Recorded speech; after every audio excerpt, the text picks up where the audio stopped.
Good morning, hello guys, welcome to my new mini blog. I hope তোমরা খুব ভালো আছো, আমিও খুব ভালো আছি। তো জানো তো, এক জায়গায় বেশিক্ষণ বসে থাকতে আমি পারি না।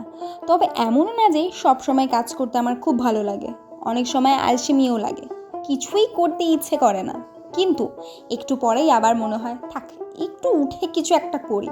ছোট ছোট কাজ করতে করতেই কখন যে সময়টা কেটে যায় বুঝতেই পারি না। সব দিন তো আর একরকম যায় না, ভালো মন্দ হাসি কান্না সব নিয়েই চলতে হয়। তাই যতটুকু পারি নিজের মতন করে বাঁচার চেষ্টা করি। আর এই ছোট ছোট মুহূর্তগুলোই একদিন অনেক বড় স্মৃতি হয়ে থাকবে, তাই না? বাই দ্য ওয়ে, আমি যতটুকু জ্ঞান দিই ততটুকুও আমি জ্ঞানী নই। যাই হোক, তোমাদের সাথে কথা বলতে বলতে দেখো আমার অনেক কাজ এগিয়ে গেছে। রান্নাটা দিদিই করেছিল, আজ আমি ছিলাম দিদির হেল্পিং হ্যান্ড। তো কেমন লাগলো আজকের সকালের মিনি ব্লগ অবশ্যই কমেন্ট করে জানিও। বাই দ্য ওয়ে, রোজ দিনের মতন আজকেও আমার লেট হয়ে গেছে।